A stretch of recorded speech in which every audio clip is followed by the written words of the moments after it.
সকাল কিংবা সন্ধ্যা ১ কাপ চা হলে যেন জমে যায়, তাই না? আর যদি সাথে এর প্রেমিকাকে পাওয়া যায় তাহলে তো আর কোনো কথাই নেই। সেই দিন কোনো এক কাজে বাজারে গিয়েছিলাম। বাজারে গিয়ে এই বিস্কিটটা চোখে পড়লো। আনা মাত্রই ছেলে-মেয়ে প্রায় অর্ধেকটাই শেষ করে ফেলেছে। এই বিস্কিটটার একটা বিশেষত্ব হলো এর উপরের যে ক্রিমটা সেইটা খেতে অনেক ভালো লাগতো। ছোটবেলায় অনেক খেতাম। আব্বু যখন বাজার থেকে বিস্কিটটা নিয়ে আসতো আমরা ৩ ভাই বোন কম্পিটিশনে লেগে যেতাম কে কত ক্রিমওয়ালা বিস্কিটটা নিতে পারে। এইগুলা নিয়েই আমাদের ৩ জনের সারাটা দিন চলে যেত।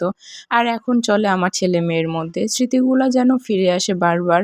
তাদের মধ্যে নিজেদের ছোটবেলাগুলো ফিরে পাই। তবে হ্যাঁ, এই বিস্কিটটা অতীতের অনেক কিছু স্মৃতি মনে করিয়ে দিলেও সেই স্বাদটা যেন আর ফিরে পাই না। আগের সেই বিস্কিটটার যে স্বাদ ছিল এখন আর সেই স্বাদটা পাওয়া যায় না। হয়তোবা এখন নিজেরাই বড় হয়ে গেছি এইজন্য সেরকম কোনো অনুভূতি কাজ করে না। তবে হ্যাঁ, ছোটবেলাটা খুব মিস করি। সেইটা তো চাইলেও আর ফিরে পাওয়া সম্ভব না। তবে কিছু, কিছু সময় অতীতের স্মৃতিগুলা যখন মনে পড়ে জাস্ট কিছু, কিছু জিনিস দিয়ে সেগুলো স্মৃতিচারণ করি এই যা।